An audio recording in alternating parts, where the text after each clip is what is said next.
Hey, nerds!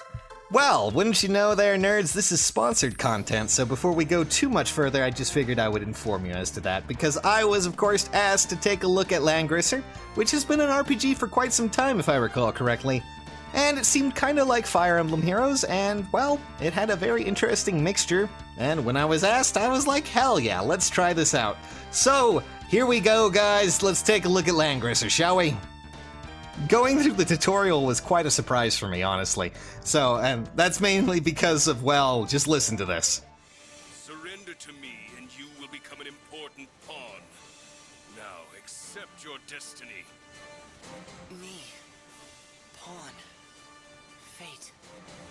There is almost full dialogue in this game, and it's actually really well done voice-wise, so credit to them for not only making that at least a lot more engaging when it came to things like the, well, tutorial, but also just in other areas it feels a lot more alive, and it's actually really great to see this kind of happening, and we haven't even really gotten into the battle system just yet.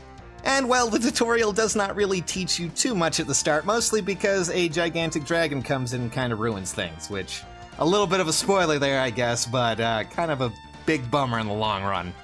After the first initial tutorial, we get to meet Langrisser. Langrisser is Goddess of Light, but also apparently Goddess of Questionnaires too. And these questions affect your main character, so pay attention. But also, there's a lot of very weird questions in here like, hey, an enemy raided your supply camp, what do you do after that? Well, of course I'm going to counterattack, and then we move on to other questions like, oh, okay, you know what, let's just move on. We find out that our main character will be changed in some ways. Matthew will get a different class based on your questions you've answered. It's actually really kind of cool to see how this goes. I haven't really tried it out too much, but I just wanted to see where else this game was going. After the tutorial within the tutorial, you eventually get out to go into the world map to, guess what, go into more tutorials, and from there, you learn a lot more about the battle system that's in this game. So chances are, if you have played any sort of Fire Emblem game, you may realize that there is in fact a weapon triangle. And yes, that is in this game as well. There is counters and counterbalances to every weapon and every unit type within it, and it's actually quite intricate. There's also terrain and all sorts of other situations that you can take into account, just like any other Fire Emblem game. But the one thing that really stuck out to me with this was the actual combat style. So I'm not sure if you guys are familiar with Advanced Wars at all, but this just sent my nostalgia going crazy because that was a game I played a lot in my GBA days, and seeing this actually available in some form in a mobile market is actually really cool, and it reminds me a lot of that. Not only that, but every character happens to have their own talent as well as skills. Now, skills can be used in battle. Talents are like passive effects that happen every so often. Let me give you an example. Grenier here has Perseverance, where after battle, 50% of the chance will be given to boosting his attack and defense by 5%. And that's just the tip of the iceberg when it comes to characters that you can get and customize, because there's a lot of customization from what I can tell. Everything from, of course, your typical stuff like equipment, weapons, all that fun stuff, to soldier types, which I'm sure will change things, and then, of course, also your class. Yes, every character, from what I can tell, every single character you get has a branching, forking path of progression that you can use to change your character in some ways. It can change what weapon type they're using, it can change what movement type they are, from all sorts of other things to their skills, their passives. It's crazy. I don't know why, I was enjoying the pure carnage that was happening on the screen whenever I used the character's, unique talent, unique skills. It's just kind of fun to see the soldiers flying everywhere with everything that you got. But from the time I really did enjoy a lot of what I got to play, but I do have a few things that I really just want to touch upon since we're going through Langrisser and just talking about the beta. The first thing that popped into my head was actually the story. It actually gripped me enough to make me go through the tutorial and actually not skip most of it, which was kind of a benefit to this game, because oftentimes it's a simple system and you just, you don't want to hear the character blabber on about why that is for too long. You already know the combat, but this had story, it had enough elements to catch my interest that I was going in and, listening and just kind of enjoying what was going on. It was also a bit more of a mature story than I was expecting. There was a lot of mention of religion and gods, and sure, it has some cliche elements, but god damn, that voice acting is, well, good enough to get me through. Me? I am a loyal servant of the only god in this world, the Guardian God. I am the Archbishop of Hyperborea, Gambino.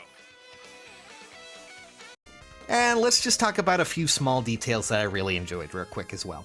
So first up, I will say thank you to whoever designed the homepage menu. It doesn't lag for me, which on a lot of mobile games for some reason my tablet does. This one didn't. It was actually a lot more slick, a lot better designed than a few of the other ones that I've encountered when it comes to mobile games. Maybe I've become too complacent when it comes to Fire Emblem Heroes, huh? The art and the animations are really very nice too, especially in battle, with all these things happening. I'm very used to the anime aesthetic that comes with a lot of these games, so seeing that represented in this game again is not necessarily a turnoff for me. The other thing I will say is that everyone's kind of breathing hard. It looks like they could use a little bit of a glass of water, maybe? Just a little bit? I did have a few issues that were just really tiny things that popped up as a critique, and I will just say I'm hoping these will be fixed in the future with the betas as they progress, because admittedly the gacha system, which is something that a lot of people really want to go for when it comes to these games, was not really something that I found too friendly to use right away. At least the only time I actually got to experience the gacha system was from the tutorial. And the tutorial gave you a predestined 2 characters that you were given, and after that you are pretty much let loose with what you got. So I did, of course, try and use one of the welcome packages that were available in the game, and when I went to go and purchase that, it canceled out and I was unable to do so.